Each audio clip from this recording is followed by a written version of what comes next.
आज तक हम सभी ने सफलता नाम का शब्द ही सुना था, लेकिन ये वास्तविक सफलता क्या है? तो देखिए, इसको जानने से पहले आपको ये स्टोरी भी जाननी पड़ेगी। तो ये एक स्टोरी है 2 राज्यों की, जिसमें से एक छोटा राज्य होता है और एक बड़ा राज्य होता है। जो छोटा राज्य होता है वो समुद्र के किनारे बसा होता है और जो बड़ा राज्य होता है वो समुद्र के किनारे से काफ़ी दूर पे वो बसा होता है। अच्छा, होता क्या है कि जो बड़ा राज्य होता है उसका राजा हमेशा यही चाहता है कि छोटे राज्य की सीमा को अपने राज्य में मिला ले। तो वो हमेशा क्या करता है कि आक्रमण करते रहता है उस राज्य पे, छोटे वाले राज्य पे। और बड़ा राज्य होने का मतलब ही है कि वहाँ पर जनसंख्या ज़्यादा होती लोगों की, और राजा के पास जो सैनिक भी होते हैं वो भी क्या होते हैं, बहुत ही हजारों की संख्या में होते हैं। और छोटे राज्य में क्या है कि वहाँ पर लोग भी कम हैं और राजा के पास सैनिक भी बहुत कम होते हैं। तो बड़ा राज्य होने के कारण वो हमेशा आक्रमण करता है छोटे राज्य पे। छोटा राज्य जो होता है उसका राजा हमेशा लड़ने को तैयार रहता है, उससे उसका मुकाबला करता है। छोटा होने के बावजूद भी, कम जनसंख्या होने के बावजूद भी, कम सैनिक होने के बावजूद भी, लेकिन हमेशा हर एक युद्ध में उसी के छोटे राज्य के ही सैनिक मारे जाते हैं। तो इस तरह से छोटे राज्य के सैनिक धीरे धीरे करके कम होते जा रहे हैं। राजा बहुत चिंतित होने लगा और उधर जो बड़े राज्य का राजा था वो आए दिन उसके आक्रमण अब बढ़ने लगे। अब वो जल्दी जल्दी आक्रमण कर रहा था, क्योंकि वो चाहता था कि जल्दी से ये राज्य अपने अधीन कर लूं और वो राजा को मार डालूं। तो जब छोटा राजा बहुत अब चिंतित हो गया था, क्योंकि अब उसके पास गिनती के 30-40 सिपाही ही बचे थे और राज्य के किसी भी सदस्य को इतनी आसानी से ट्रेनिंग देके और सैनिक नहीं बनाया जा सकता था जिस हिसाब से उसके राज्य पे आक्रमण हो रहे थे। राजा बहुत चिंतित था, तो उसने सोचा कि इसका कुछ ना कुछ तो हल निकालना पड़ेगा। तो उसने नेक्स्ट डे सुबह अपने 30-40 सैनिकों को बुलाया और कहा कि चलो वो जहाज़ निकालो पानी वाला अपना, और उस पे ये सारा सामान ला दो, सारे हथियार ला दो, और दूसरे किनारे से चलकर हम जो बड़ा राज्य है उसकी सीमा में घुसेंगे। तो सिपाही कहने लगे, राजा इस तरह से तो हम सभी मारे जाएंगे। तो राजा ने कहा, नहीं, तुम मेरी बात मानो, इस समय मेरे पास बिल्कुल समय नहीं है कुछ भी बातें कहने सुनने का। जो मैं कह रहा हूँ वैसा तुम लोग करो। उन्होंने तुरंत वैसा ही किया जैसे राजा चाहते थे। सारा सामान खाने पीने का और हथियार सब उस जहाज पे डाला और समुद्र के दूसरे किनारे से निकलकर और बड़े राज्य की सीमा की तरफ वो लोग जाने लगे। तो जब दूसरे किनारे से पहुंच के बड़े राज्य की सीमा की मतलब नज़दीक आ गए वो लोग, तो राजा ने कहा सिपाहियों से अपने कि अब क्या करो कि तुम सब उतर जाओ जहाज़ से, और उतर के और जितना भी हथियार है सामान है सब उतार लो और जहाज़ को जला दो। तो सिपाही चिंतित हो गए। सिपाही ने कहा, राजा आप ये क्या कह रहे हैं?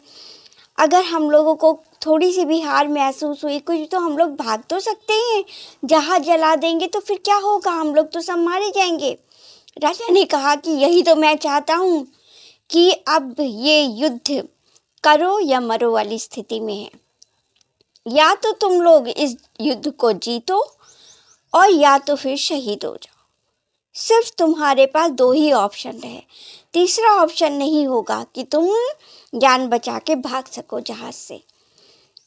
तो सैनिक समझ गए राजा की बात। वो समझ गए कि राजा अब ये चाहते हैं कि हम ये युद्ध जीत के रहें इतनी छोटी सी सैनिक टुकड़ी के साथ। वो लोग समझ चुके थे कि अब हम लोग बचने वाले नहीं हैं, अब वही बात हो गई है, करो या मरो। तो आक्रमण बोल दिया राजा ने, छोटे वाले राजा ने बड़े वाले राजा के ऊपर आक्रमण बोल दिया। अब वो लोग ठहरे हजारों के सैनिक उनके पास, और इनके पास थे 30-40 सैनिक। लेकिन फिर भी उनकी सीमा में ये लोग घुस गए, छोटे राजा, और वहाँ पर जाके उन्होंने आक्रमण कर दिया। हजारों की संख्या में जो उनके सैनिक थे उनसे मुकाबला शुरू हो गया। लेकिन इधर उन्होंने अपने सैनिकों में इतना जोश भर दिया था ये बात कह के कि अब तुम्हारे पास कोई ऑप्शन नहीं रहा, क्योंकि जहाज़ तो जल चुका था, वापस लौट सकते नहीं थे अपने राज्य में। अब यहीं पर उनको या तो जीतना था, जीत के राजा को अपनी बंदी बनाना था, या फिर खुद ही वहीं पर बंदी बन के शहीद हो जाना था।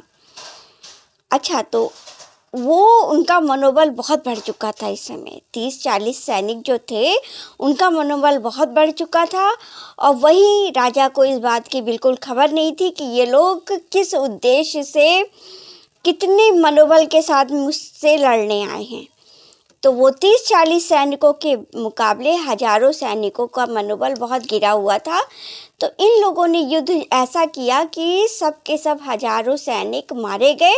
राजा को इन लोगों ने बंदी बना लिया। बंदी बनाने के बाद उसी राज्य के राजा के जहाज़ से ये लोग अपने राज्य में आए, मतलब छोटे राज्य के राजा अपने राज्य में आए। देखिए फ्रेंड्स, देखिए कैसे इन लोगों ने, छोटी सी टुकड़ी ने एक बड़ी टुकड़ी के राजा को अपनी जीत हासिल कर ली। सब मारे गए उनके सैनिक, राजा को बंदी बना लिया, और एक छोटे से राज्य का राजा एक बड़े से राज्य के राजा का भी मालिक बन चुका था।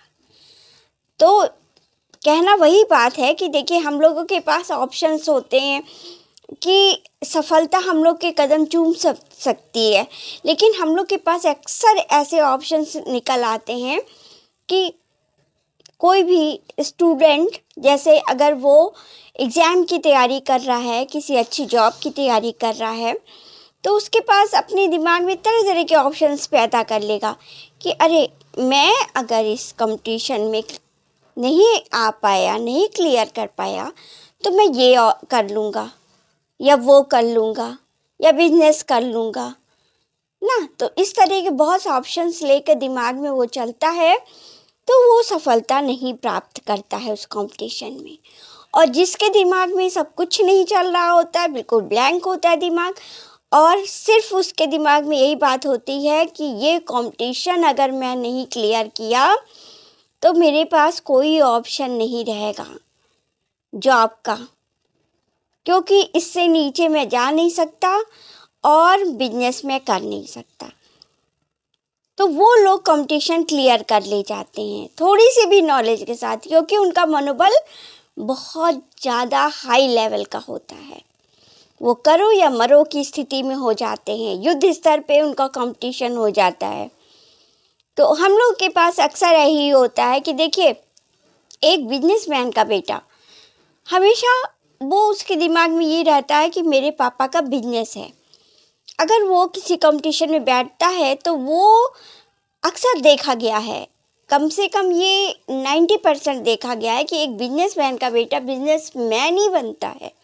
आखिर ऐसा क्यों? कंपटीशन तो उसने भी दिया था, लेकिन ऐसा होता नहीं है, अक्सर 90% नहीं होता है, क्योंकि उसके साथ भी यही प्रॉब्लम है। बहुत अच्छी तैयारी के साथ जाता है, लेकिन वो उस स्टूडेंट के मुकाबले उसका मनोबल इतना बढ़ा हुआ नहीं होता है, तो वो कंपटीशन के समय कुछ ना कुछ गलतियां करता जाता है, क्योंकि उसके दिमाग में ये ऑप्शन बैठा रहता है कि मेरे पापा का बिजनेस है, अगर मैं ये कंपटीशन क्लियर नहीं करूँगा तो मैं पापा का बिजनेस संभाल लूँगा।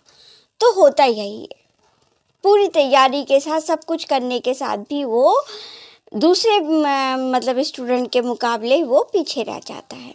और वहीं अगर कोई जॉब कर रहा होता है और जॉब करने के साथ साथ वो चाहता है कि मैं बिजनेस अपना कर लूँ, और वो जो सामने वाला है ना, उसके बिजनेस को मैं बीट कर दूँ, उससे आगे निकल जाऊँ, तो वो सोच उसकी वहीं की वहीं रह जाती है।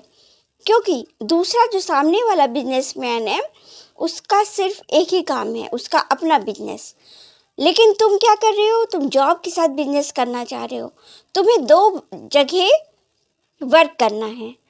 तो कहते हैं ना कि जो इंसान दो नाव पे सवार होता है वो अक्सर मझधार में गिर जाता है। ना इधर अच्छा अपीयरेंस रहता है जॉब की तरफ, ना उसका बिजनेस में अच्छा अपीयरेंस हो पाता है। तो हर जगह वो एवरेज हो जाता है। और वहीं जो अकेला बिजनेस कर रहता है वो बिजनेस उसका बहुत बढ़ जाता है। अब टाटा, बिरला, अंबानी क्या हैं, इनका सिर्फ अपने बिजनेस पे फोकस है।